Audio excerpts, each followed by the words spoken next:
A very good afternoon and Shubha Vijaya to all of you. Honorable President of this webinar, Professor G.P. Das, visiting Professor IIT Kharagpur and President of RP15. Respected Chief Orator of today's webinar, Dr. P.S. Majumdar, visiting Professor of Indian Association of Cultivation of Science. Respected Dr. S. Samanto and Dr. V. Chakraborty, ex-General Secretaries of IAPT, respected Professor Akinto Pal, Secretary of Act 15.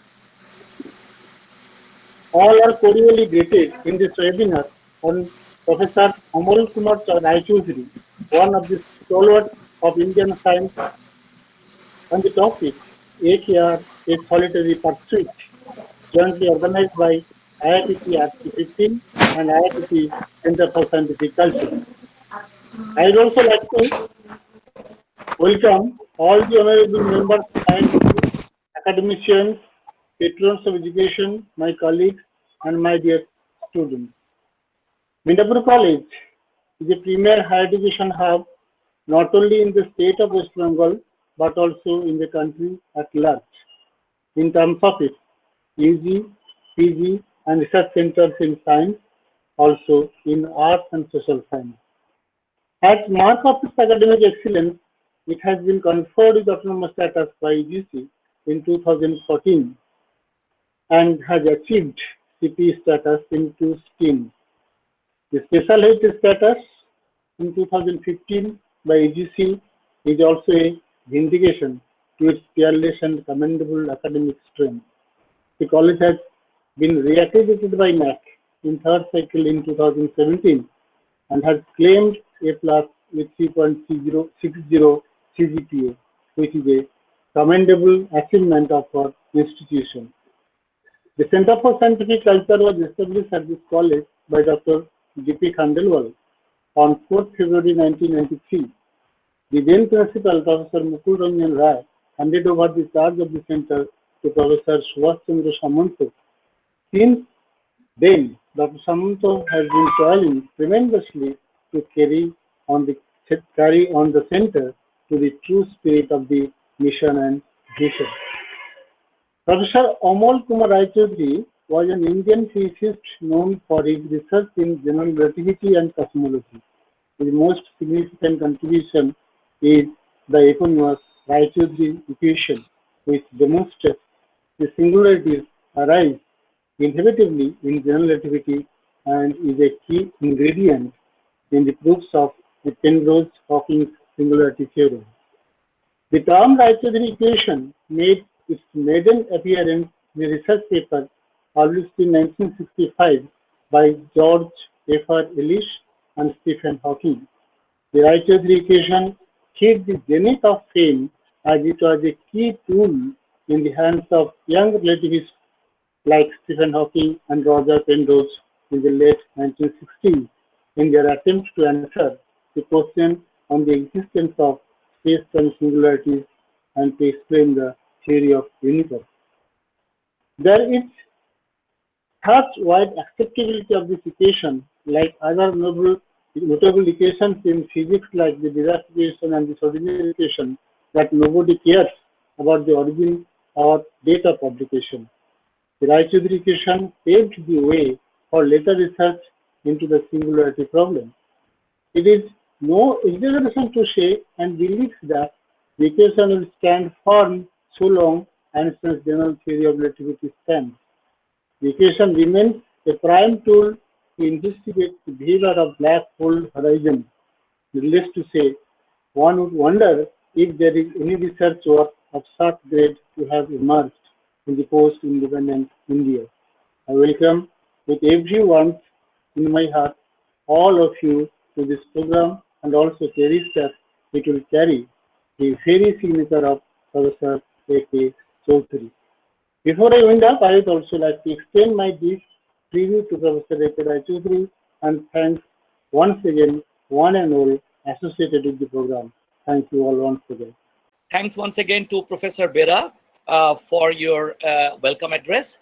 And once again, a warm welcome to everybody who are present in this special webinar. All the dignitaries, all our friends, all the students and participants.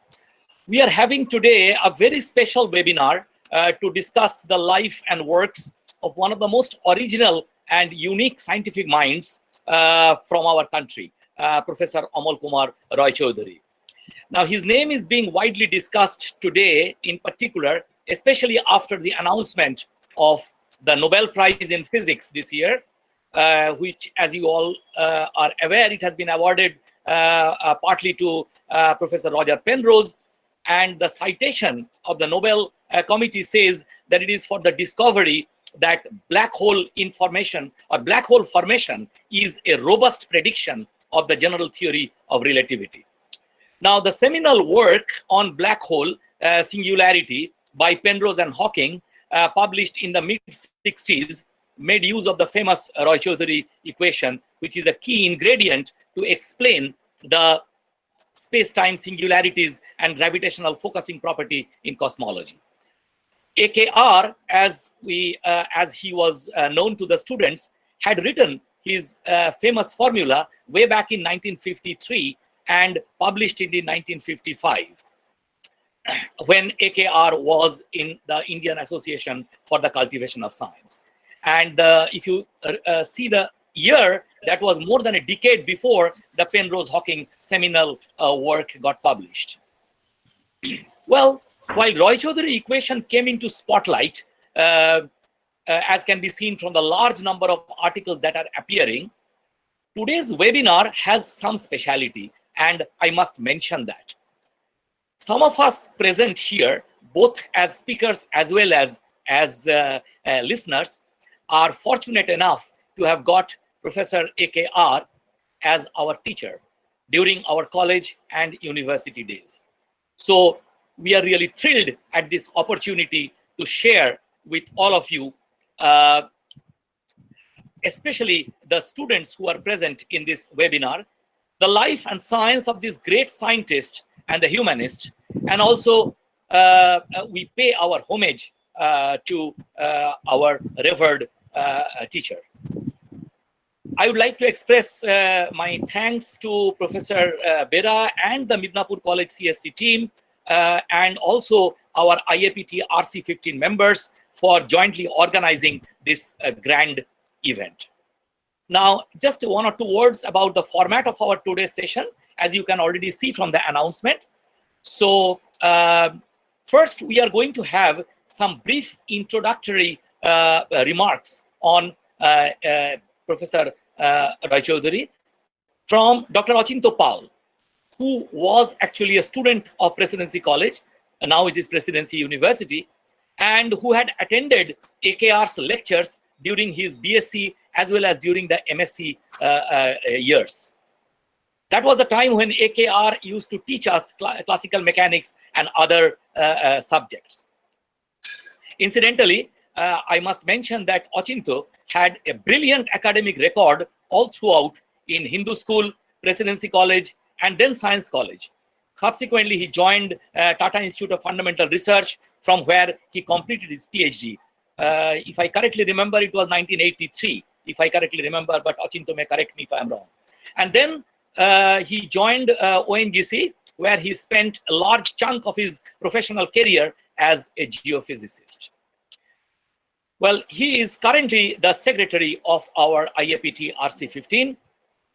Without wasting any further time, may I request Achinto to take over and do what we call in Bengali Sriti Romanthon, okay, about our teacher AKR. Over to Achinto. Okay, thank you so much, Professor Das. I think without wasting any more time, I'll start the presentation. Good evening to everyone. So I'll basically reminisce about our teacher AKR as I saw him.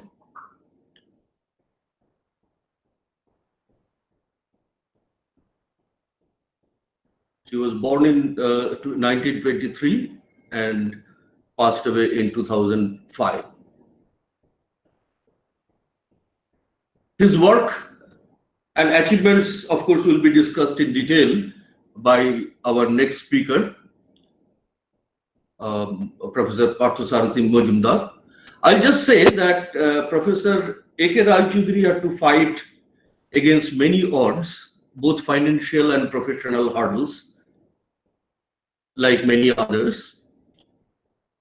However, like Professor S.N. Bose, he was fortunate that their significant work got endorsement from eminent physicists, Albert Einstein in case of Professor Bose, and John Archibald Wheeler in case of Professor Raychaudhuri.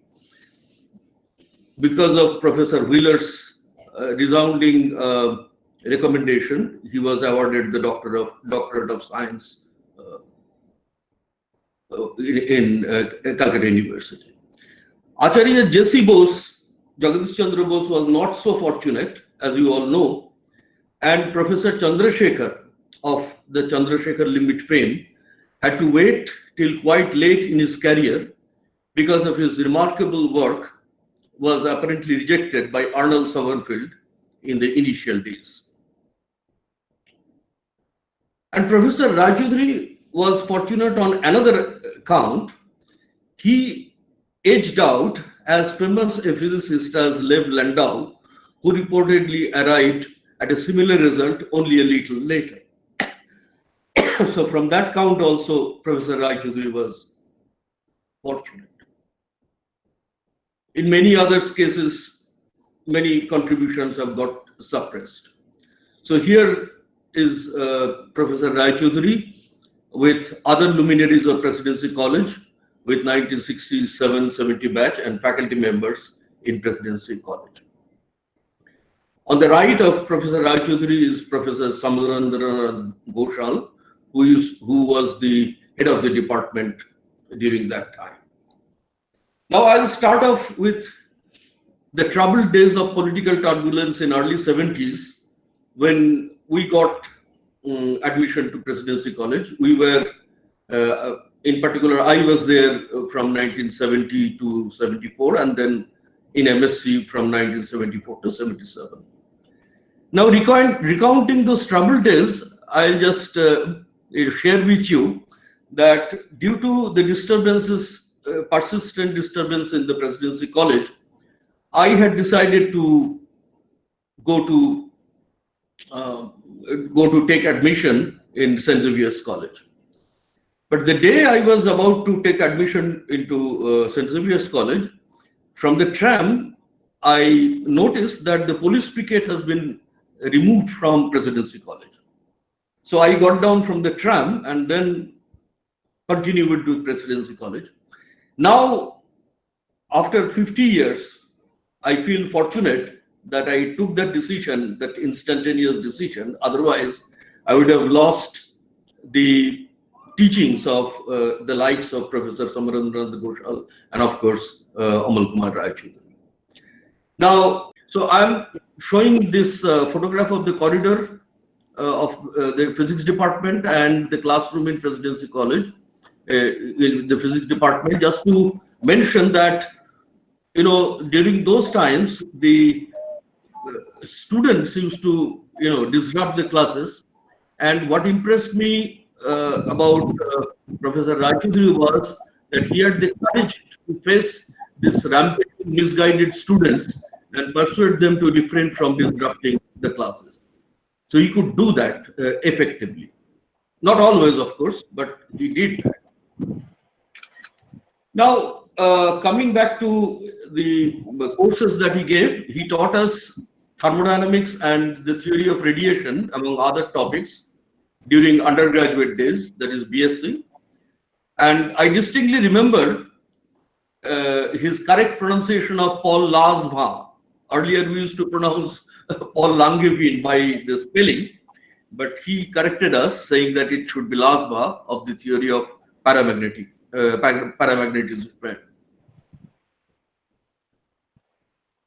And he taught us classical mechanics, so during the postgraduate days, and it turned out to be a landmark course which helped us in grasping the nuances of quantum mechanics later. So this is just unforgettable course, and he did write a book also on classical mechanics, I believe, based on his lecture course. And he in a mechanics class, he would start writing by writing a big L or big H for the Lagrangian or Hamiltonian, and end up writing the equations, and his fonts would get smaller and smaller to hit the lower right corner of the board. So that was very characteristic of AKR. And this is a typical, his face while teaching. And then a memorable incident for me. After the untimely demise of our batchmate Narayan Chandrarana, a famous astrophysicist later, many of you would know him. So he passed away in 1996. So after his demise, a film was being made on his life and work by our friend Amit Jana. So Narayan was a favorite student of Professor AKR, naturally, because he was already aware of Professor Raychaudhuri's work, even during the BSc days, while we are blissfully unaware of Professor Raychaudhuri's work. We used to only work on our, regular course and object-oriented. That means how we can get marks in the exams. But Narayan Chandrarana went much beyond that.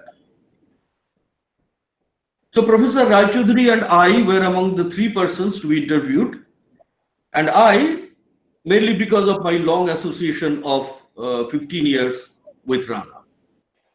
So I remember the shooting for this film was being done at my home, and he came in a gracious way, almost gliding in a gliding motion. That is the typical his gait, his students will remember. And during the recording, while I fumbled with my speech, which resulted in 3 takes, Professor AKR completed his interview in just 1 go, no retakes, and that too in impeccable Bengali, without any sprinkle of English words.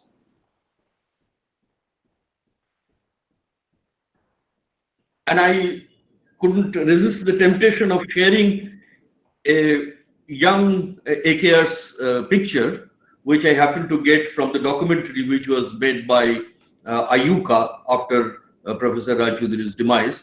And I will acknowledge that film at the end. So this photograph I had never seen before, young AKR. Now, his unique and remarkable personality as Bibhas Chaudhary, Vice President of the Presidency Alumni Association, said, Raychaudhuri's genius never reflected in his way of life. He lived very simply, always traveled by public transport and wore a dhuti kurta, a traditional Indian attire. He prepared minds. He never thought of his own career. Even in the interview, he himself said that he liked teaching, and instead of a full research career, he chose teaching as well. Now, the characteristic, as Bibhas Chaudhary said, that he almost always wore the traditional Indian attire. I am reminded of Satyajit Ray wearing our typical Bengali traditional dress while receiving the Legion d'Honneur award by French President Mitterrand in 1987. Likewise, Amal Kumar also was always seen in ethnic attire, as you can see in the pictures, maybe except during the foreign trips. So not only AKR taught a generation of students, he created a string of very bright students. He was also at the head of the Institute of General Relativity and Cosmology at Presidency College, as you can see. And he was so active that he produced a full paper even as late as in 2004. Now I will wind up his reputation as a teacher, because my theme was to present him as a great successful teacher. I will quote Pramit Roy, a senior professor of Department of Theoretical Physics. He has, of course, retired now from TIFR. So he, presented a very nice story to illustrate Professor AKR's influence on the students, how much influence he had created on a generation of the students. So Professor Raychaudhuri usually rode a tram car from his home in South Calcutta and reached Presidency College, situated in central Calcutta, in a tram, as somebody said that he always used the public transport. And then, as this has also been shared by Professor J.V. Nardikar in a biography on AKR that he wrote in INSA Bulletin after AKR's demise, that there are today scientists all over India and abroad and other presidency alumni who at the same time came under AKR's teaching umbrella and have left empowered for it. So there is an account given by etc. So that account is given by Professor Pramit Roy. So he basically says that they were so much impressed by AKR that they tried to know what is the secret behind AKR's talent and his grip on the students. So then somebody reported that he had apparently seen that Professor AKR, after getting down from the tram and before entering the Presidency College premises, used to buy, which in Bengali is called the chanachur, meaning the roasted chickpeas, and he used to buy that and partake of that. So then, seeing that, the student also tried to, they tried to buy that same chanachur from that vendor, with the hope that that will also endow them with the talents of AKR. And, and Professor Pramit Roy has said that maybe whatever he could do in physics was because of that particular roasted chickpeas or chanachur. So Professor A K Raychaudhuri passed away on June 18, and this photograph, this is a snapshot taken from the film, and they say that it was before barely just 2 months after the film with AKR.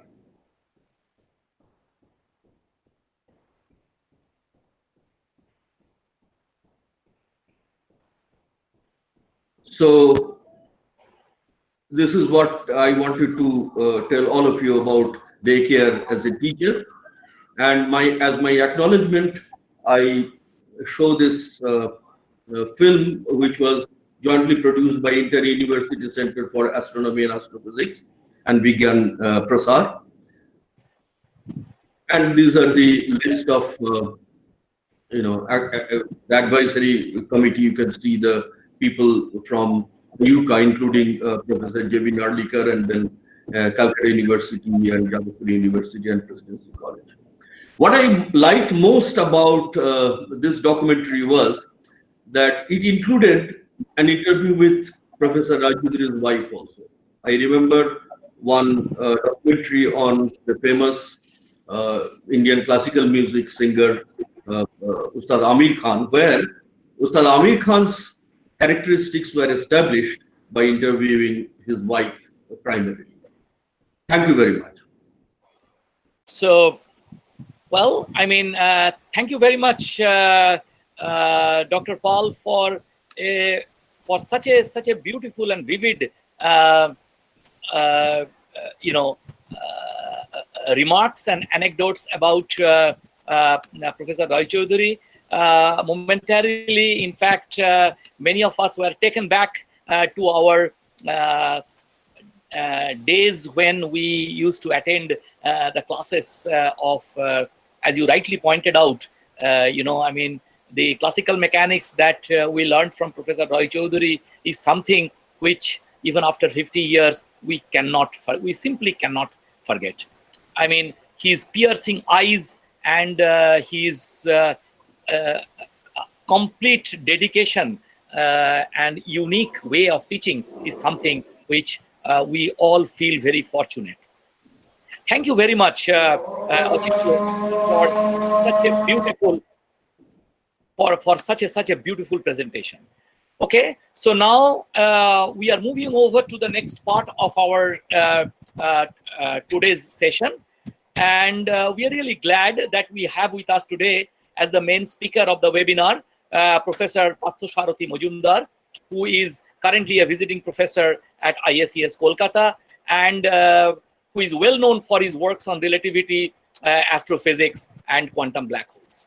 Let me now briefly introduce Partho, who, like Ochinto, also happens to be my contemporary. I consider it my honor to introduce Partho as well. So many of you may not be aware that Partho had done his basic degree from IIT Kharagpur in electrical engineering. And from there, he shifted to particle physics and started working on gauge theory and supersymmetry. In fact, he had worked in the group of Professor Howard Snitzer at Brandeis University, United States, from where he completed his PhD in 1981, I think. And then he returned to TIFR Mumbai in the early 80s to work as a postdoctoral fellow. Then he joined as a faculty in Shah Institute of Nuclear Physics, I think in the mid-80s. And subsequently, he moved to the Institute of Mathematical Science, the Mat Science in Chennai, where he spent a substantial amount of time, I think for nearly 1.5 decades or something like that. And then again, he was back to Shah Institute in 2004 and stayed in Shah Institute till 2012. Now, during the past decade, he served as a senior professor in the physics department of Ramakrishna Mission Vivekananda University, Belur, and then he served as a visiting professor for a little while in ISAR Kolkata, and currently he is in ISCS, as I've already mentioned, as a visiting professor. So in course of his academic career, covering a really wide canvas, Professor Partho Majumdar has published a large number of scientific papers in reputed journals. He has guided several PhD students and also has received a number of awards and accolades, which will take me too long a time to say. But most importantly, Partho is a phenomenal teacher. He's a phenomenal teacher who is loved by his students. And according to me, this is one of the greatest achievements. And I am sure that Partho will also agree with me that apart from writing these beautiful papers, I think the greatest pleasure which he gets is by interacting with the students. So today, it is the most apt that we have with us Professor Partho Majumdar to deliver this talk entitled AKR, a solitary pursuit. Without any further time, let me invite Professor Majumdar to take over and deliver his talk. Partho. Thank you very much, Professor Das. That was an amazing introduction, to the extent that I'm not sure that I shall fulfill the expectations that you've set up. The only thing I would like to request some members of the audience is to switch off their cameras, their video cameras, because like Go reminded us, some of that may tamper with the bandwidth. Thank you very much indeed. So this is AKR.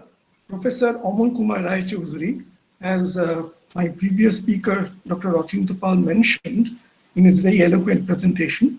He was born in Borishal, Bangladesh in 1923, and he passed away 18 June 2005 in Kolkata. About his education, he did his intermediate science from City College, Kolkata, and for his bachelor's, he was also a student of Presidency College. And of course, he was university topper. I mean, this is expected because he was firmly geared towards the study of physics and mathematics. There is a little story about his Master of Science, because you can see that his special paper is in X-ray crystallography. Now, AKR obviously had a preference for theoretical and mathematical physics. So why was he doing a special paper in X-ray crystallography? Well, at that time in Calcutta University in the physics department, there was an option of doing a theoretical dissertation in lieu of taking a special, or two of the special papers. And there was a huge rush for opting for this dissertation. The rush was so big that the head of the department, who at that time was none other than Professor Meghnad Saha, he said that, look, there are too many people opting for this, so many people cannot complete a dissertation, so I shall conduct an elimination test. Now, as it happened, on the day of the elimination test, AKR came down with the flu. Not COVID-19, by the way, thankfully, but with the flu. And so he missed that test. And later on, when he went to Professor Saha and told him that he was sick and therefore missed the test, Professor Saha said, nothing doing. You guys have all such excuses. You do not have this dissertation option open to you anymore. Now AKR was in a fix. What would he do? What would he take as a special paper? And he had heard that with X-ray crystallography, apparently at that time, one could get very good marks. So he chose that in his disappointment. As Ochinto already mentioned, AKR was awarded the Doctor of Science, the highest degree of Calcutta University, based upon his dissertation, which included discussion of the Raychaudhuri equation. And the recommendation, the glowing recommendation for this dissertation was given by Professor John Wheeler, a very, very well-known relativist. But between the Master of Science and the Doctor of Science, there is a story to be told. And this is what I intend to do now. Now, many of you would probably know this story better than me. And so please pardon me if I get some of the facts incorrect. I shall try to, well, you can always stop me and give a rejoinder. You're welcome to do that if I say anything wrong. So AKR was not like, a student who was blazing with flying colors and would go through research without any problems. In fact, it was quite the opposite. He first joined Professor Kuleshkar. Now, when he was a student at Presidency, Professor Kuleshkar was the most impressive as far as he could recall, because he did all the steps in his derivations with meticulous detail. So AKR felt that he was a man who was extremely careful and who paid attention to detail. So this was a good guy to work with. However, within a short time, there were differences. Now, these differences were actually intellectual differences. They arose because of certain habits he noticed on part of Professor Kaur.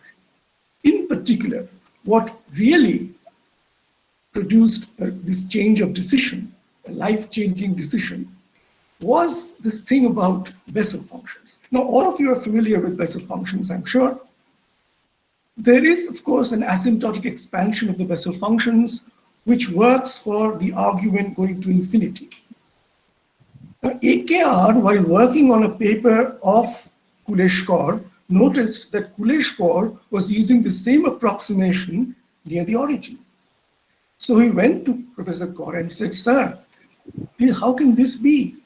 This approximation is only valid far away from the origin, yet you're using this same approximation to determine the physics near the origin. Apparently, Professor Kaur said, if you are so finicky, you shouldn't be in physics. So that was the end of AKR's tenure with Professor Kaur. And of course, there was nothing else to do. Here was an MSc student. He had got spectacular marks in MSc. Now, then he decided to cash on his special paper. X-ray crystallography. Of course, when I say X-ray crystallography, you might be surprised. X-ray crystallography nowadays is a tool. It's not quite a subject. But those days, there was a special paper assigned to X-ray crystallography. And AKR decided to cash in on it. So there was a vacancy of a research fellowship in the experimental solid state physics group. Professor Dash would know about it. That group has now many avatars, material science and this and that. I don't even know what the names are. But those days it was called experimental solid state physics. And this activity, which he started, turned out to be a complete disaster. There were two problems. The first of all, AKR wasn't sure what he had to measure. The research problem was never explained to him, and he was never motivated for research. Now, all of you know, many of you have guided PhD students, and you know that without a proper motivation, a student has a tremendous struggle in his or her front because there is absolutely no reason to do it. Why should you spend hours and hours doing something about which you're absolutely unsure of? Secondly, this laboratory was very poorly equipped, which is unfortunately true for a national level research institute like IACS, was true at that time. Now it's much different. It was true at that time. In particular, I had a similar experience. Go mentioned about my engineering career. One of the things that you have to do in experimental solid state research or condensed matter research is to produce vacua. Because if you do not produce good vacua, then you're obviously not going to be able to study the sample under under clean conditions, so to speak. Excuse me. And it turned out that the vacuum pump, which was assigned to AKR, had a leak. So months and even years went by, AKR trying desperately from morn till noon, till dusk, trying to get the vacuum, which he never got. So it was quite a disaster. And after 5 years, there was absolutely no progress. So according to the rules, the fellowship had to be terminated. But, and this is the key, while this disaster was happening, AKR was not being lazy. He was not spending time drinking chai or worse, drowning his sorrows. He was doing extensive self-study in theoretical physics, which was, after all, his real love. At that time, IACS, it still does, IACS had a splendid library. I have been to that older library. It was wonderful. Beautiful collection of classic books. And AKR immersed himself in the studying of general relativity and quantum mechanics. So AKR did not waste the time. He was fully and completely in line. He was getting ready for a career in theoretical physics, even though he was getting a fellowship for a project in experimental solid state physics, which was going down the drain. So it was kind of weird. But then when the fellowship got struck out, AKR wasn't a problem. He was in a quandary because obviously there was no financial support. When you are doing your PhD after your MSc, you can't go to your father or mother and ask for financial support. That is simply not done. So he had to look for a position, and he found a position, a temporary lecturer's position at Ashutosh College. And because of his self-study in general relativity, he could go over to Professor Nikhil Ranjan Shen's seminars on general relativity in the applied mathematics department at Calcutta University.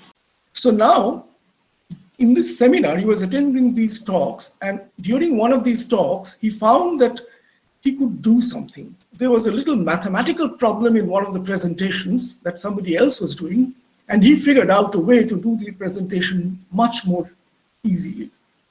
And so he went to Professor Shen and asked him if he could work on this. And Professor Shen was very welcoming, and he said, why don't you go ahead?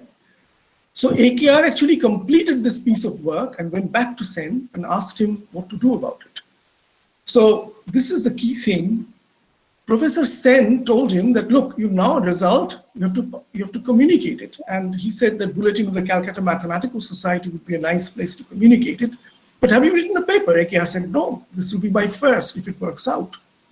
So NRS, Nikhil Ranjan Shen, said, I will write the paper for you.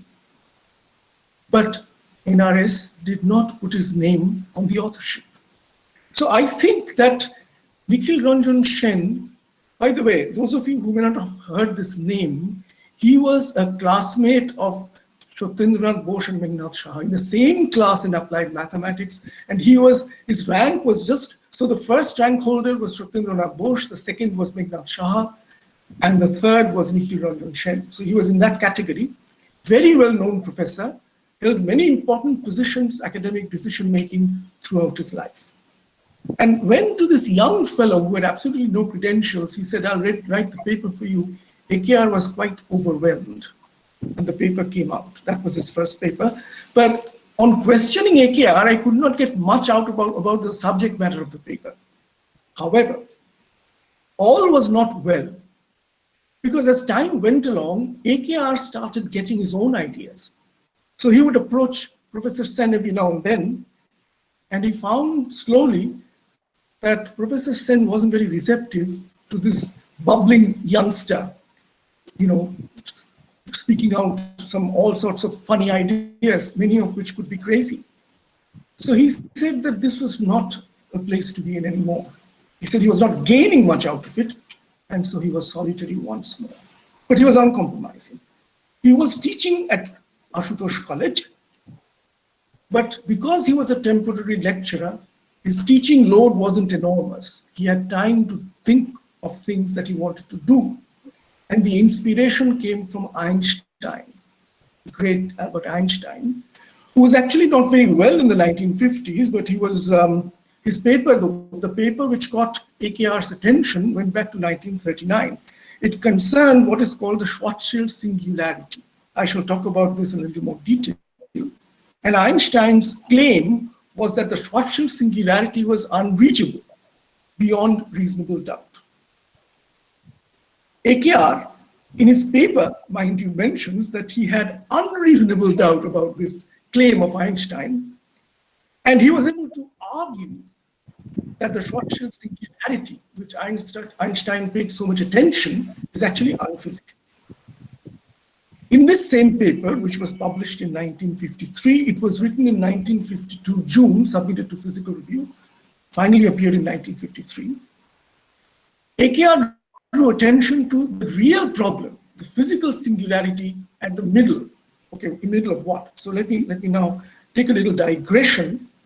A digression which I am starting with special relativity, although most of you know about this, but because Professor Das mentioned a few students, I'm just beginning with the light cone. So the blue lines with arrows indicate light rays in space-time. So this two-dimensional plot which I'm showing here is a space-time plot. So every point is actually an event with a space coordinate and a time coordinate. Actually, there are 3 space coordinates, but I just couldn't draw 3 axes here. So I've just presented one. Now, on the light rays, the blue lines, x is always equal to ct. For all the other events, which I have drawn here, x is less than ct. And the pink hyperbola represents only one event as viewed from different reference frames. So it's the same event as viewed from different reference frames by different observers who are related to each other by Lorentz transmitters, so different inertial observers. And what I've depicted in this diagram is what we call the future light cone, because you can see the time going up. There's also another part of this down, which I have not drawn, which is called the past light cone, which is identical to this, but with the arrows going down like that. Okay, let me skip this part and go over to the next one, because that's really our point, space curvature. So you see the space-time of special relativity assumes that you have a space-time continuum, by which I mean there is no event which is not given a space-time description. But in that geometry of space-time, it is called a flat geometry. Let me explain that in a second, but before that, I remind you that spatial curvature is actually very well known. If you take a bed sheet and 4 of us hold one each corner such that the bed sheet is tight and flat, and somebody else drops an iron ball or some metal heavy object in the middle, then immediately you see that there's a bend, there's a curvature which develops in the sheet. That is space curvature. However, this is not what interested Albert Einstein. He was interested in what is called space-time curvature. So from space diagrams, we go to the space-time diagram. On the left of this little panel, the little panel on the left is a repeat of the light cones of special relativity, so that each diagram looks like every other. They're all parallel, they're all sitting nicely. This line in the middle, is this cursor visible, please? The cursor is visible, yes. Okay, so this line in the middle, you're supposed to think of it as time going up, time increasing in that direction up there. And now on the right-hand side, we have a situation where there's some heavy object here, some source of gravity, and you can see the immediate change in the light cone diagrams. The light cones actually bend. So suppose you were sitting here, you have from this point, if a ray of light came here, you would receive it at this time. You're just sitting, you're not moving at all, you would receive it here. From here, you would receive it here. Just extend this arrow, you'd receive it here. But if somebody lit a light here, this would go on and on and on, and because this goes on, so you receive it way up there somewhere, and this, you'll receive at such a late time that you may not even hear it. It may be past one's lifetime. So what we see here is that the light cone's bending amounts to bending of light due to space-time curvature. Another way of saying it is that this bending of light cones is the signal of space-time curvature. Of course, the curvature increases as you approach the gravitating object, and it increases smoothly. There is no jump. There is nowhere that the curvature becomes infinite. So the curvature always increases smoothly as you approach the gravitating body. What causes curvature? Well, here we are. So what we are saying is that gravity is now being redefined by Albert Einstein as space-time curvature.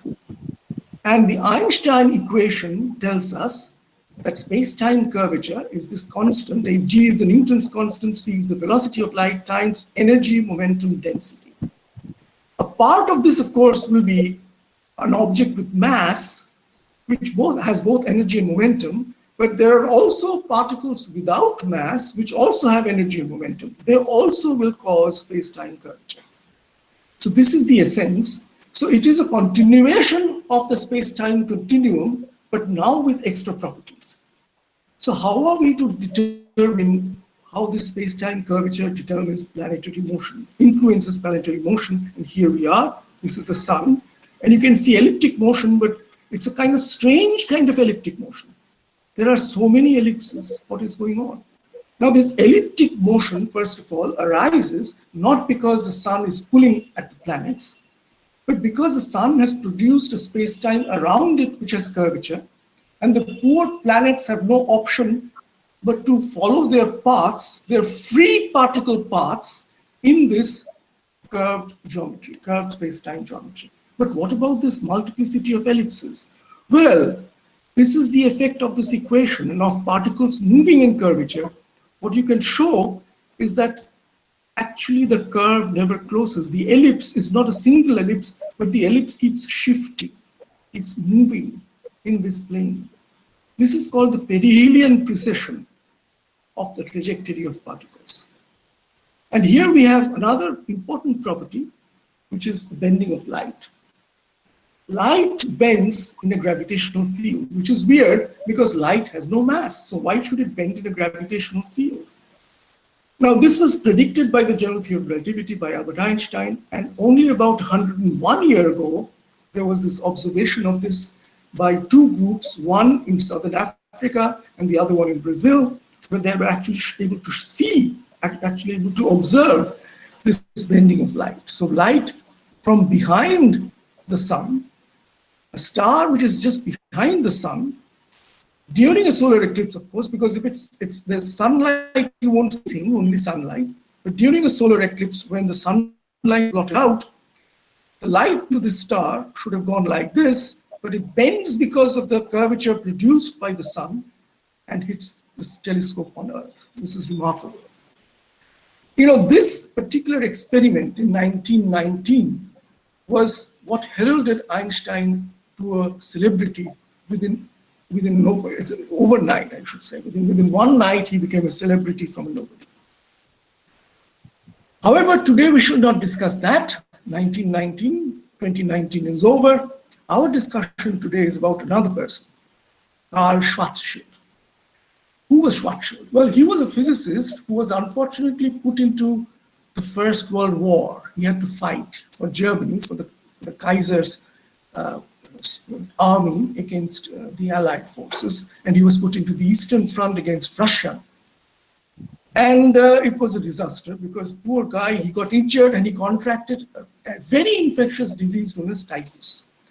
So he knew that he wouldn't survive from this disease, and it was painful. So he spent time trying to find a solution of Einstein's equation. Einstein's full theory of general relativity had appeared in 1950.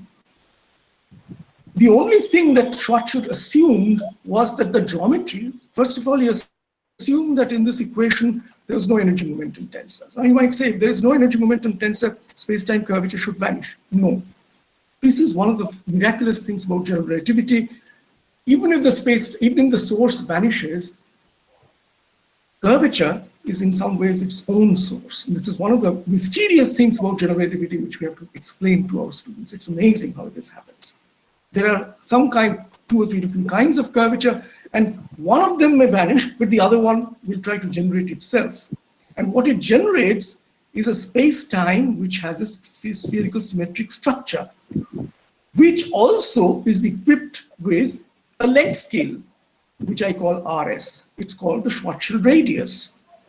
Now, if you look at this spherical area, spherical region of space-time from outside, like this rotating star or whatever object, could be any material object, you find that it's as if this spherical region of space-time, it's a geometrical region, there's nothing inside. It's as if this is a gravitating object with a mass m, where Rs is given in terms of 2gm, in terms of m by the simple equation 2gm by c squared. Also, from the outside, anything that moves around this region, okay, will have exactly the kind of motion that planets have around the sun. You can see that. I just explained that a minute ago. So you can see that there's a perihelion precession of the ellipses. It's an elliptic trajectory which precesses around.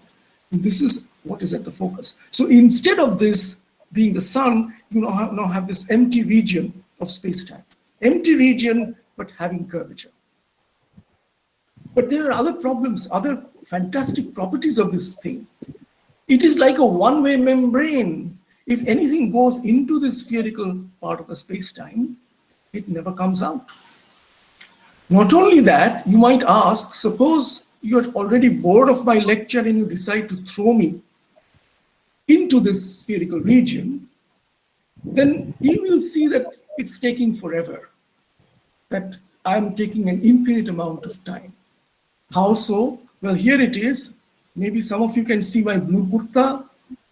As I approach the spherical region, now here I've drawn, so time is in the upward direction, so I've drawn this kind of a picture where this, every part of it is the sphere, and I'm going into the sphere, spherical region. So first I become like Amitabh Bachchan, when my color changes from blue to green. Then I become like the South City Tower. And of course, I'm dead by then because there are tidal aspects of this curvature which stretches me, which is what happens here. If you stretch me 5 feet something to the size of the South City Tower, I'm dead, of course. And then you have reduced me, it has become longer, the tidal forces have reduced me to this strand, red strand. This process is called spaghettification. It always happens when you throw someone into a black hole. So, well, this spherical region. The other thing that Schwarzschild found in this spherical region is that unlike the outside, which is like a static region, because I told you from the outside, it's just like having some mass there, mass m. Inside is very different. Inside is dynamical. And inside you have a geometry which is contracting and contracting and contracting. So Einstein's point was that all these funny things happening at the Schwarzschild radius, R equal to Rs, the Schwarzschild surface, with this infinity coming out, the length becoming infinite, length to reach the Schwarzschild singularity. So it was called the Schwarzschild singularity. So he made a model of particles moving in circles, concentric circles, but randomly oriented, different planes, around this singular spherical surface. And he tried to argue that they never reached the surface. That was in 1939. Our man, AKR, who was without a job, teaching in a temporary position at Ashutosh College, decided that this was it. He felt that the Schwarzschild singularity is unphysical.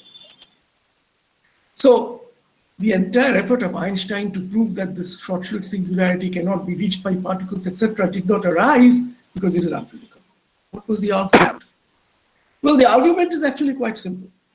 The argument is that if you think of looking at, not at this spherical geometry, but you look at cosmology, you look at how the universe expands, and you try to look at in the time reversed direction, then of course the universe will keep contracting and contracting and contracting.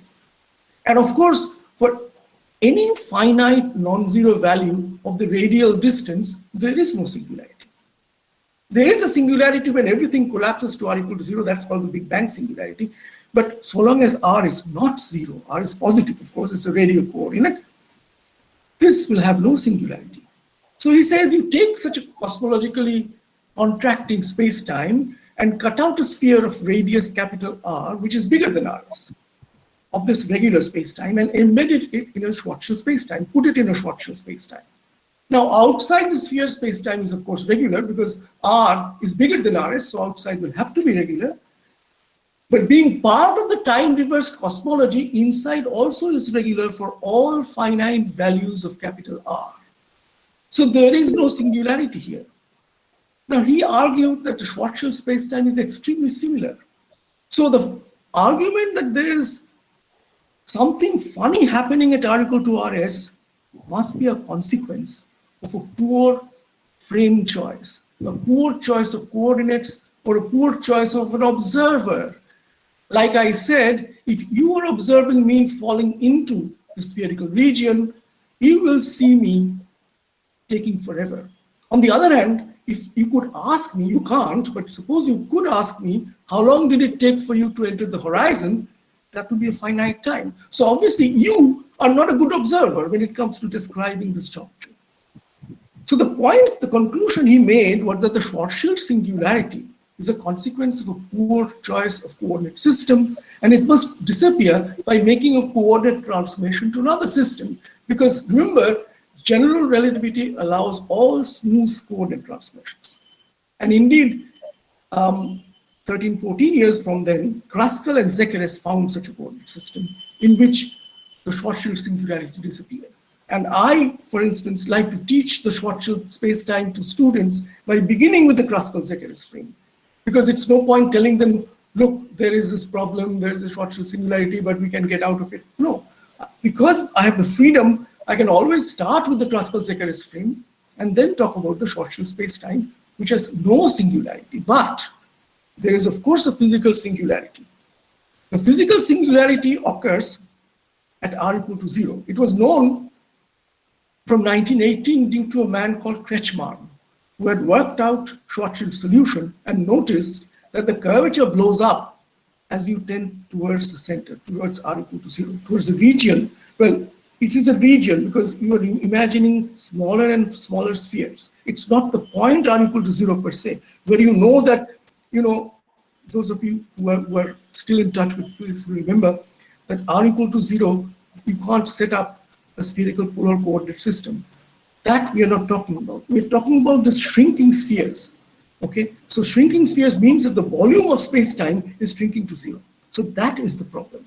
And what AKR emphasized in that 1953 paper is that this is something strange because it implies the breakdown of the continuity of the smoothness assumption for the Schwarzschild space-time, the smoothness assumption that is inherent in general relativity. So we are violating the very basic assumption of general relativity at this region when r goes to 0.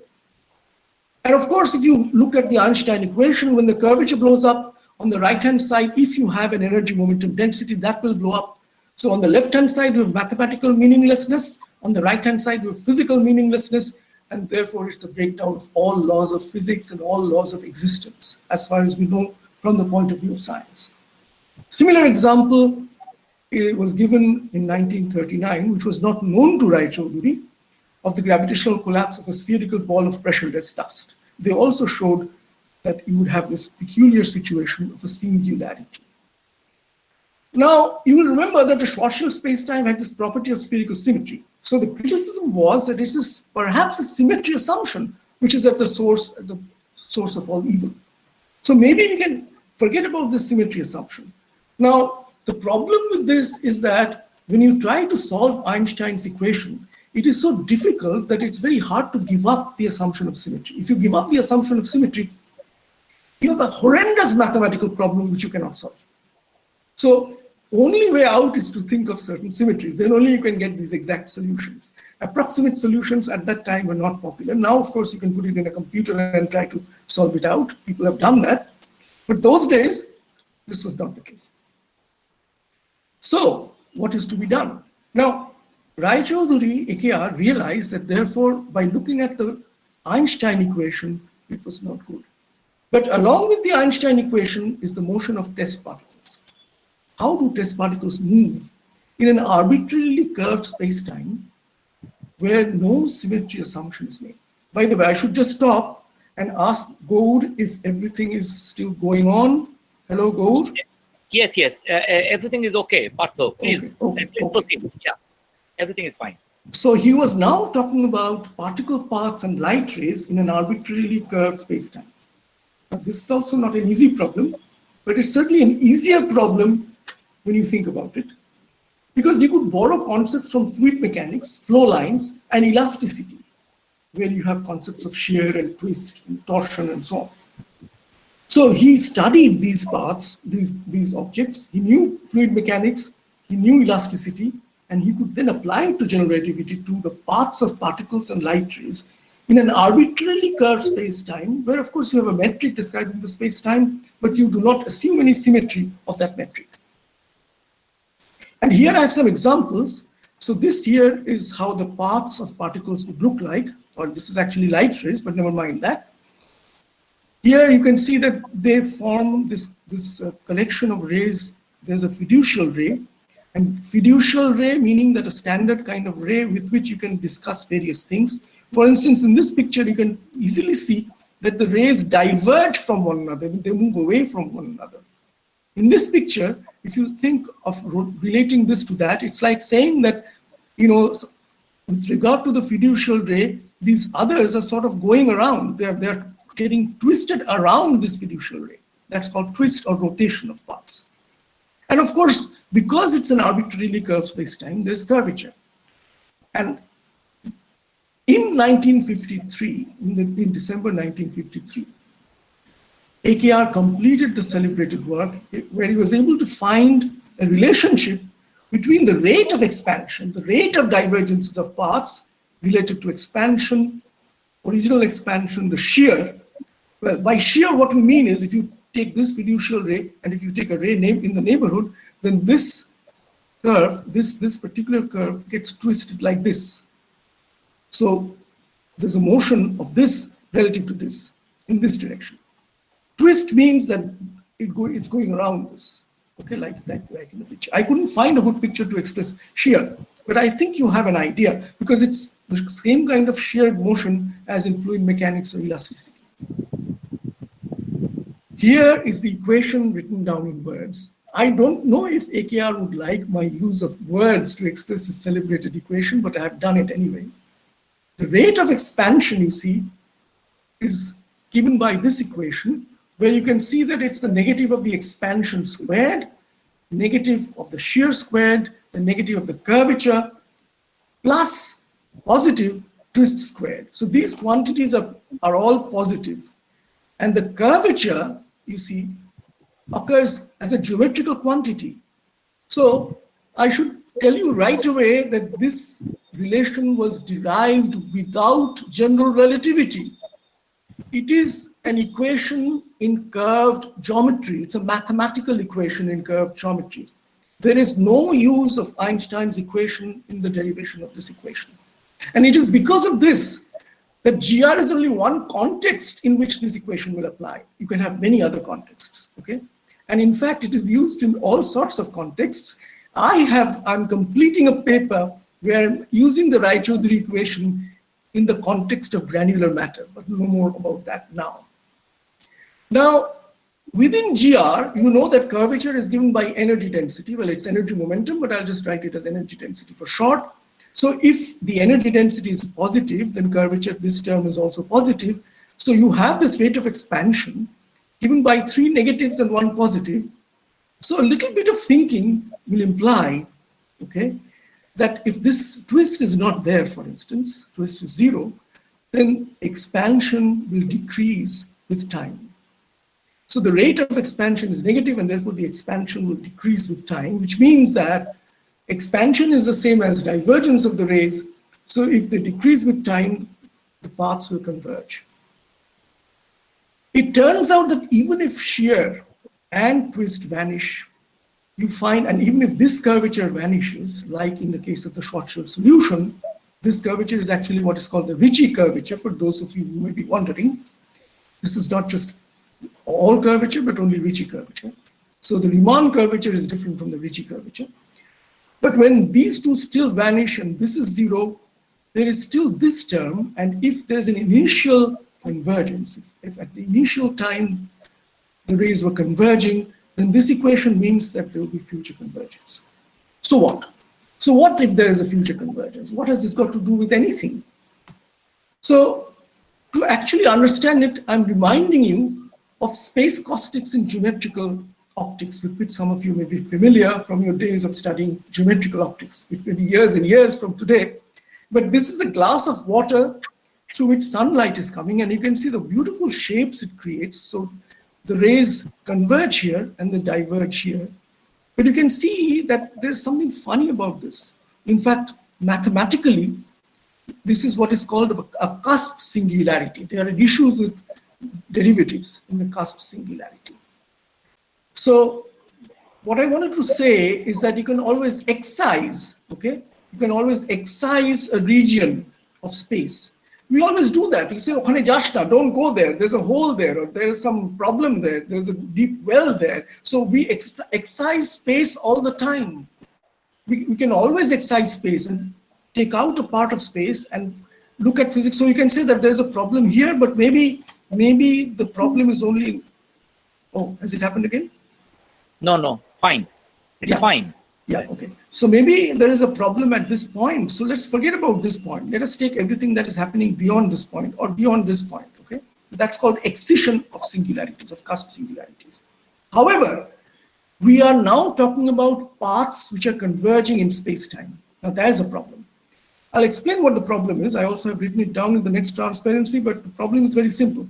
So remember that time is relative. So these are observers like you and me, who have our own paths in space-time, but the paths are converging. Each one of us has a different clock, so we can measure our own time. There's no problem. We can measure everything that is happening in our vicinity through our own clock. However, when these converge, then there is an ambiguity. Whose clock are you going to take? The clocks get mixed up.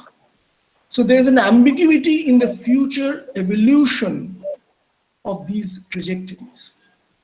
So this is precisely the problem. The problem that if you have a space-time caustic, clocks get mixed up, and we cannot uniquely decide what the future beyond this caustic is. This is the phenomenon which is called geodesic incompleteness. Now, you cannot excise space-time.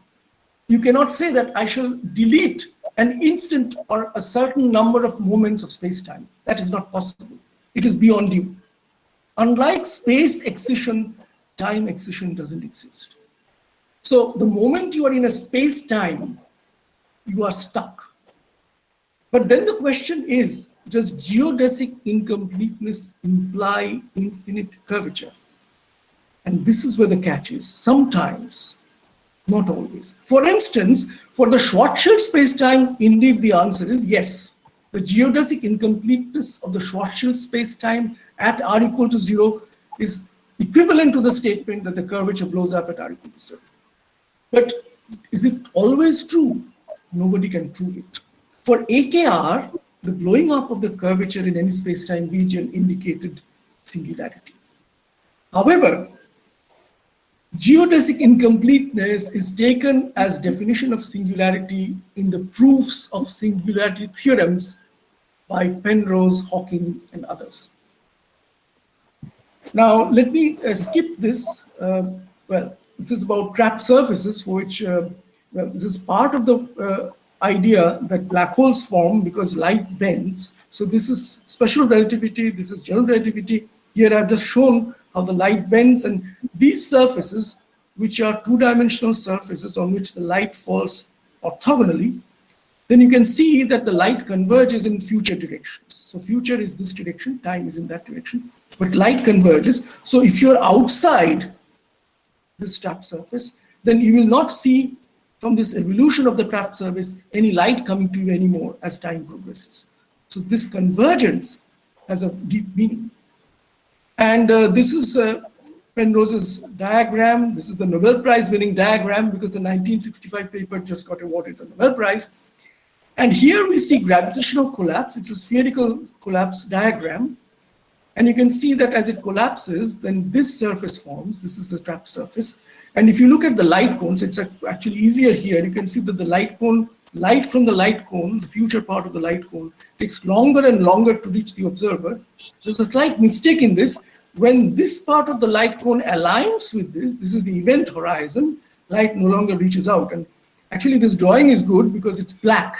So the black of the black hole is due to light cones getting tilted to the extent that no longer can light escape from this region to outside to the observer here, okay? A simple picture to depict what a singularity means is here is a star. I suppose you can, if you strain your eyes a little bit, you can probably see these little blue lines, which are supposed to be light rays coming from this. But this is gravitationally collapsing because its fuel has run out. It's collapsing and you can see it's turning redder and redder. And here the light rays are actually more or less stuck to the surface. Here they're truly stuck to the surface. When light rays get stuck to a surface like this, they do not go outside. Outside observers do not see the light. So there is this limiting surface which is called the event horizon. This is the event horizon. But the shrinking of the star does not stop. It shrinks due to its own gravity till it becomes a point. And that is precisely what we mean by, you know, the density, the energy density becoming infinity, and hence curvature becoming infinity. Maybe I should skip this. There's just this historical point to show that there is Penrose's impossibility theorem. This is part of the Nobel Prize winning work. But this work, I just wanted to say that he proves an impossibility. He makes 4 assumptions, very general assumptions, and he shows that there is no space-time that satisfies all the conditions. And the proof uses Raychaudhuri equation for light rays. So there is a Raychaudhuri equation for massive particles, for particles with mass, and there's also a Raychaudhuri equation for light rays. They are very similar. There's simply a coefficient difference between them. Recognition, well, this is something well known, but I'll leave the slide. I will not go over it. But what I would like to mention is that the first recognition came from abroad. Raychaudhuri was not recognized as a relativist at all in India. The first recognition came from this seminar of Pascual Jordan. Now, Jordan, some of you may know, was the master of quantum field theory who was also doing general relativity, and he was the one who noticed AKR's paper, the Raychaudhuri equation paper. It has been published by the time, and he held a seminar in Germany. I think it was in Berlin, I'm not sure. And news of that discussion was transmitted to Raychaudhuri by one of his friends who was in Berlin at the time. And Raychaudhuri was absolutely, AKR was absolutely elated that finally they were discussing his work in Germany without actually knowing him. But then, of course, these accolades followed, and you probably know some of these accolades. It became the key equation to discuss singularities, space-time singularities, okay? Now let me go on with Raychaudhuri's life, because, you know, the part that is already well known, let it be well known, I don't have to add much to that. He had a second stint. So after his tenure at Ashutosh College got over, remember it was a temporary position, he had a second stint because now he had a couple of publications. He applied for the position of a research officer at IACS and he was accepted. But unfortunately, he was assigned by the director, who was the same Professor Meghnad Shah, to the condensed matter theory group. And that, I don't know why, but Raychaudhuri doggedly decided to pursue GR, general relativity. And of course, this incurred Shah's dissatisfaction. He was annoyed. So he said, hey, Raychaudhuri, tell me what you're doing. So, you know, those days directors would ask that. It was their way of ensuring accountability. It doesn't happen nowadays, fortunately or unfortunately. And Raychaudhuri, AKR gave a 2-hour lecture on the Raychaudhuri equation. After 2 hours, Meghnad Shah said, look, Raychaudhuri, I didn't follow a thing. So Raychaudhuri looks up and says, why? What was so difficult? You know, so you can see that that was already quite a thing for a person whose position was on probation to ask the director, why? What was wrong? Why couldn't you follow it? As if saying, oh, you were so stupid. So Saha was not happy, and the probationary status was extended by a year, but there was a proviso. Raychaudhuri AKR had to work on research problems suggested by the director and the head of the Department of Condensed Matter. Otherwise, get out. So AKR was, again, not happy at all because, you know, something you love so dearly as GR, you have to leave that aside. But he was very smart. He found a problem in condensed matter theory. I'm not exactly sure what this problem was. I'm not a condensed matter theorist. Not only that, I don't have the details, but it had to do with something about determining the spectra of metals. And Coulson, who's very well known, British physicist, Coulson had said that his method applied to metals, but not to alloys. But AKR noticed that just by tampering, tweaking things a little bit in Coulson's approach, he could actually generalize it to the case of alloys. And he wrote a paper which was accepted. Coulson was the referee, and Coulson wrote a glowing recommendation that this was a unique thing, and he should have noticed it earlier, and he was very happy with Raychaudhuri. Actually, AKR wrote quite a few papers on condensed matter, 3 or 4 papers. So his position of research officer was confirmed, it was permanent. Then Shah died in 1955, the year that I think Einstein also died, and AKR returned to working on GR because the next director seemed to be more flexible. He applied for a reader's position, which was denied on flimsy grounds, and AKR felt that future development at IACS was perhaps not possible. Meanwhile, he found this advertisement, well, somebody told him about it, of this advertisement at Presidency College for a professorial position. He applied and was accepted. So in 1961, AKR became Professor Amal Kumar Raychaudhuri of Presidency College. And, you know, Dr. Pal, Ochinto has already said very eloquently about his teaching. I will not say much about it because unfortunately, I myself have never been a student. Unlike many of you, never been a student of AKR. It's very, very unfortunate because I think I would have loved his teaching. AKR used to say that teaching allowed me to express myself. Now, what does that mean? So AKR never followed standard textbooks. He would take the subject and try to create it on his own. And then if he got stuck, he would look at the textbook. Okay. Now, I have myself adopted AKR's approach with, of course, not as much success that he has. So was he a good teacher for the entire class? I would say no. In fact, I've heard many people say, many of his students, unlike some of you who admire him so much, many of you felt that he was way up there. he was so high, he was always lecturing to the best students in class. So those of us who were not so good or did not spend so much time with the physics got left behind. So I'm just quoted this for Gibbons, the decline and fall of the Roman Empire. The method of instruction is seldom of much efficacy, except in those circumstances where it is almost superfluous. But I think, even those who did not follow him in word probably followed him in spirit. I think it's true that many of the details might have been lost on his students, but I think there was not a single student who didn't like AKR's teaching. I think this is true. I myself wasn't a student, but I would say that even if you forgot the details, even if you forgot the nuances of the derivations, you would still like it because it was so fresh. And he emphasized problem solving rather than repeating what are called in the Calcutta University parlance standard deductions.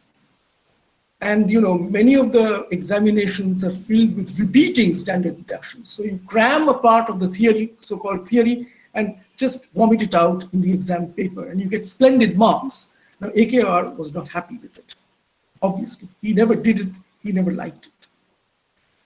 But when he was asked to set an exam, AKR had problems with the committee. The problem was a disagreement about what a standard question is.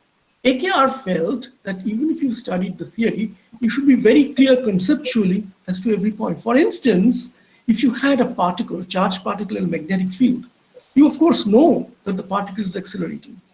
But is the particle gaining or losing energy? The answer is of course no.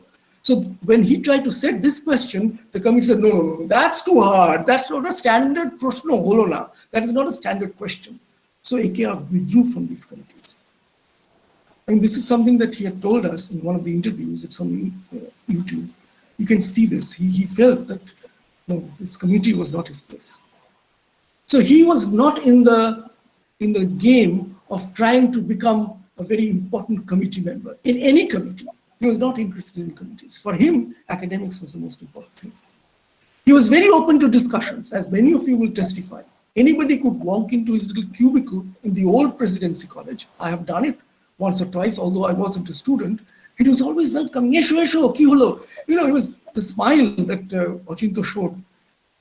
But unlike the majority of the teachers teaching undergraduate physics and even postgraduate physics, AKR was very active in research throughout his career. And this is what I want to end with. This is my last transparency. And I have taken almost an hour, but I think 5 minutes you won't mind. AKR was facing the world when it came to research. He was, I call it uncompromisingly singular. By that I mean that he always held his own ideas very strongly, in fact, somewhat rigidly. He felt that the definition of singularity was what he had thought, not geodesic incompleteness, but region where curvature blows up. And in his last paper, which Ochinto referred to, he in fact quotes this man Yearman to say that this geodesic incompleteness used by Penrose et al. As a definition was a piece of opportunism, as it allowed many theorems to be proved. I was taken in. I mean, just see how strongly he felt about the definition. So what was his point? He was not intent. So, I mean, many people ask the question. He had almost 12 years before Penrose, definitely decades before, the other works on singularity theorems, the key tool to prove the singularity theorem. So why didn't he go ahead and prove it? Because that was never on his agenda. It was not a priority on his research agenda. He was interested in using the Raychaudhuri equation to see if there could be realistic singularity-free spacetimes. He found some spacetimes which were spacetime, but it had causality issues, closed time-like curves. If you have a curve which is time-like, a closed curve which is time-like, you can go and kill your grandfather, right? You can always go back to the past and kill your grandfather, and therefore violate causality, because if your grandfather is dead, what are you doing here? So there are all these funny things that happen with causality. So he could not find any causal singularity-free space-time. But he continued. He continued and he worked with torsion, he worked with many things. The inspiration towards the end of his career came from Senovia, from Spain, on a class of singularity-free causal cosmologies. He looked at the entire, AKR looked at the entire set of these solutions. These solutions were not realistic, but at least he was able to prove a singularity freedom theorem using certain novel technical things. Now, what he proved was that the series of papers which Senovia and his collaborators and his group members have put out were the only solutions possible which were singularity free and causal. So the attitude, I'm almost done now, the attitude is, if you can't join him, this is American, so I should say it, if you can't join him, beat him. That means, you know, if you are unable to belong to a group, you surpass that group. That was his attitude. It was an unceasing struggle of conviction. He had this conviction. This was not the conviction which motivated Penrose, Hawking, and others.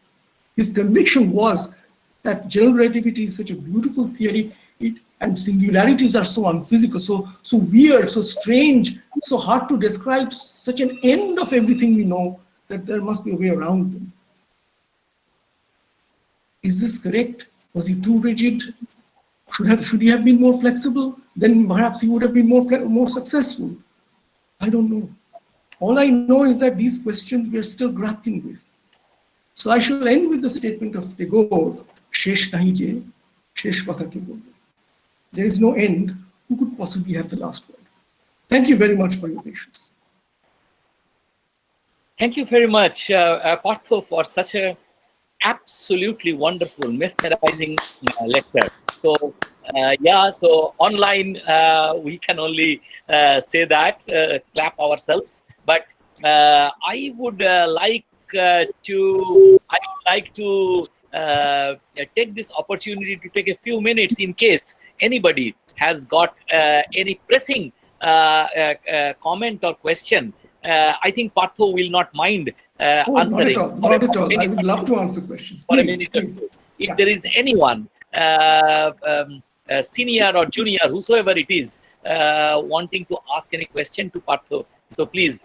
But before that, I would like to say that the clarity and with which you have covered Thank you very much. Is absolutely amazing, and just a mere thanks will not be sufficient. Now let me. Your presence is enough. That you've said. Yes, Achyuta has a question. Wanted to ask something. Yes, please. Yeah, Partho, fantastic talk. Thank you. I just wanted to have your opinion about, yesterday I, went through the list of Nobel Prize winners, and I found that Stephen Hawking's name is not there. Okay, so I always thought that his name was there. So, what is your opinion? Why Penrose got it this time, and why Hawking didn't get it all? That is in fact an easy question to answer. You see, it has to do with the observations related to the galactic black hole, the Sagittarius A star in our Milky Way galaxy.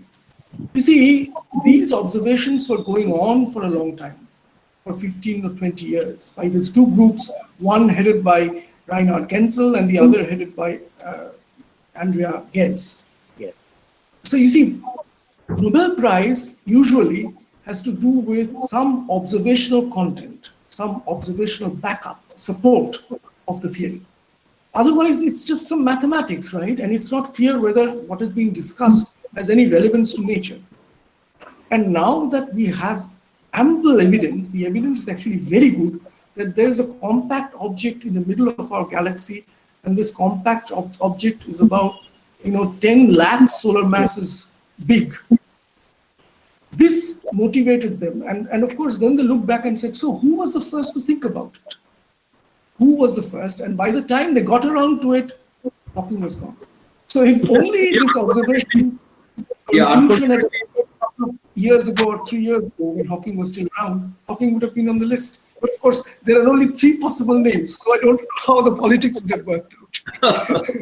Yeah, and unfortunately, Nobel Prize is not given posthumously. No.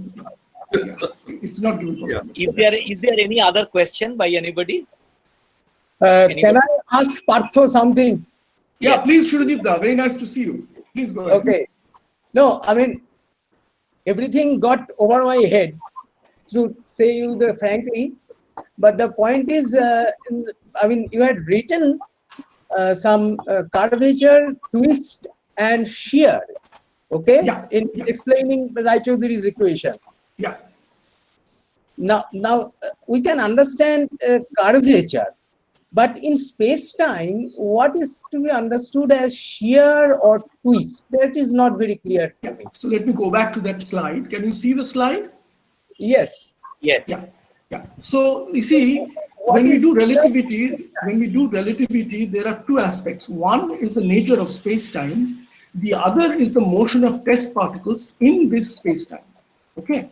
So here, let's say that these are like fluids, right? yeah, Fluid. so these are like fluid particles in a fluid medium. Instead of a fluid, now you have ordinary particles, could be particles with mass or could be light rays. Okay, so here, for instance, we are showing some light rays, and here these are particles with mass.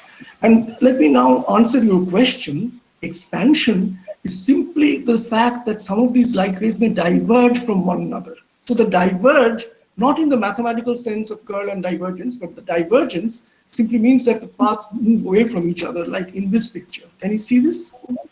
So this is what we mean by expansion. Let me come to shear later on, because I don't have a picture for shear, but the twist simply means that if you have a fiducial ray like this, and if the other ray goes around it, like I have shown here. So if you have a ray like this and the other path goes around this like this, then that is called a twist. Okay, or rotation, some people call it rotation. So it's about the paths in the curved space-time, paths of test particles or light rays in the curved space-time that one is talking about. And the shear has to do with the fact that if you have a ray like this, say two particle paths or two rays, and then one gets accelerated like this due to the curvature, then that is called shear. Okay, so these are effects of the particle paths in a curved space-time. And they resemble very much, although not exactly, there's a lot of difference. They resemble to some extent fluid mechanics and elasticity. You have all these concepts in shear. So shear happens in fluid mechanics when you have different layers of fluid with different velocities. Or in elastic medium also, if you have a solid object and if you give a force tangential to the surface, then that is called shear. So this is something similar, but it's happening with respect to the path of the particle. Okay. Okay, is that all right, Shurajitda? Yeah. I don't know if that is any better. More or less. So, is there any other question or any comments by anybody? Yeah, Partho, I have just Please go ahead. Yeah. that is, you mentioned about this Yearman's paper. I happen to have seen that review paper on the different kinds of singularities that have been That's right. and That's singularity theorems. Yes, I saw that. But I just one curiosity, because somewhere Yearman mentions that the Raychaudhuri's 1955 paper was entitled Relativistic Cosmology 1. That's right. And he contemplated that there is a second part which will come out, but it Yes. never came out. Can you comment on that? Yeah, actually, we did ask AKR about it, and he said that he could actually never finish the work. See, again, go back to the fact that Raychaudhuri was looking for a singularity-free space-time with no pathologies. Yeah. That was his aim, his entire aim of his entire life. Yes. And he could not find it. Oh. So the one essentially signifies a failure Yeah. of a lifelong quest, which could not succeed. Okay, I mean, that it will not succeed was perhaps proven by the singularity theorems. You know, the singularity theorem work has gone on for decades, and these mathematical results are so tight that they do not leave any room for singularity-free cosmologies, except of the type that Senovia worked on, which are not realistic. They have other issues. Okay, but this is something, right, that he in his mind, he felt that there has to be something where, and he found that for him, you see, the Raychaudhuri equation was a tool to find a singularity field cosmology, not a tool to prove a singularity theorem. So singularity freedom. So for him, it was like a freedom. He wanted to get out of singularity. Right now, if you ask me about my own impression, I am much more flexible compared to AKR. I mean, I don't have the talent to be as rigid as he was. What I would say is that what I know for sure is this, that if I have a ball collapsing, okay, or any geometry which is a collapsing geometry, before it becomes a point in space-time, it will pass through a length which I call Planck length, which is a very tiny length, 10 to the minus 19 centimeters. But something strange happens at that length. Like, you know that if I go to an angstrom, then at the length of an angstrom, you cannot describe an electron as an ordinary classical particle anymore, or even thousands of angstroms. That description breaks down, okay? So the classical description continues up to a point and then it breaks down. It's the same case with GR. GR simply breaks down and it has to be replaced by what I call quantum gravity. What is quantum gravity? Nana muni, nana moth. There is still no unique theory, complete theory of quantum gravity. But that is all we have. That is, I would hope my future generations will be able to find something. Yeah, I know about your work. I've done some work in one approach, but I will wish that sometimes we will have the opportunity to listen to you on quantum gravity. Of course, this is not. I will be very glad. I will be very glad to discuss. I have a talk ready as to why we must have quantum gravity, but that's another quantum talk. gravity. Okay, so this is something which definitely we are looking forward to more such talks. But for today's talk, let me bring it to an end because we are already about 6:25. But I must say that this was an absolutely wonderful Thank you, session. You're most generous. Thank you very much. We all enjoyed it so much, you know, I mean, and well, as I told you that thanking you is just an understatement. I mean, so let's do some little kolakuli on the e-kolakuli. At least we can clap again. Thank you very much. So let us all give a clap here in the. Thank you very much. Yes. And yes, and now I pass on the baton to Professor Samanto. Yeah, Professor Samanto, please. Thank you, Professor Das. Actually, someone was asking Professor Majumdar about the experimental validation of Penrose's findings. From the audience, someone's asking that question. Can you elaborate? Paul was asking. Yeah. So the point is that, well, you know, again there are ifs and buts. So what the experimental finding has shown is that in the middle of our galaxy there is something which is 10 lakh times heavier than the sun. So it is a very, very, very massive object, but it's also very compact because this thing is confined to a very small region. You know, it is a fraction of a fraction of the sun's size. So it's a place of huge density concentration, almost infinite density concentration, but there is such an object at the center of our galaxy. Now, I could give you a talk on that. It's because this was not an easy work on part of these experimentalists. It was amazing achievement, not any less compared to Penrose's achievement. Okay, then we have to wait for another day.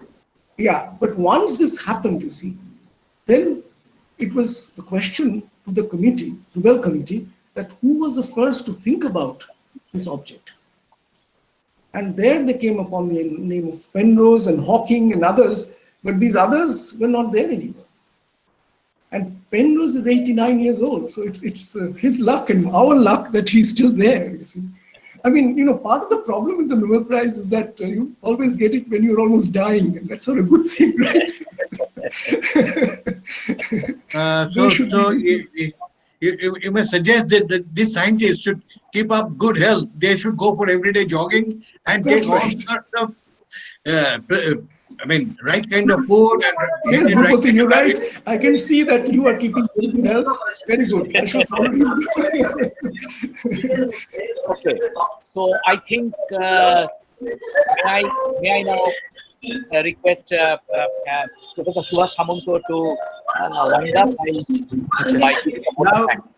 actually, I must thank everybody who are associated with this unique event to make possible, which is jointly organized by IAPT Artsheet 15 and IAPT Midnapore Center for Scientific Research. Actually, this happened that sometimes Madam Mita Chaudhary told me whether it is possible to organize a webinar on the work and life of Professor A K Raychaudhuri. I told her, yes, it can be done. If you like, you can organize that thing. But that did not materialize. So when I again inquired, she told that you do it. So then I immediately contacted Professor Majumdar, and perhaps he was ready to accept my invitation, though I have not offered earlier. And he told me instantaneously the title, AKR, the solitary pursuit. And even he told the days in between Vijay Dasami and Lokhi Puja, you can have any day. So everything we have decided. So actually, really, it's a really fantastic talk, and we must thank again Professor Parthu Sarathy for Majumdar for his unique talk, and I must thank Professor Dr. G.C. Bera for welcome address, Professor G.P. Das for conducting the meeting, for the webinar as a president, Professor A. Pal, Dr. A. Pal for giving that excellent talk on Professor Raychaudhuri's life. And so everybody and the audience, you see, there are so many audience. And I was really very much surprising that we shall get so many people to hear the lecture on Professor A K Ray. So thanks, many thanks for everybody. Thank you. And let us disperse now. And I thank Subhash Da for contacting me. He's our mentor. He's an inspiration also for the work he has done in Midnapore. Thank you, Subhash Da. Okay, so I think that is a sweet end of the whole thing. And thank you all once again. And since we are all meeting on the same platform, Shubho Bijaya and Happy Dasera. A bit belated, of course, but nevertheless, yeah. So please stay safe, healthy.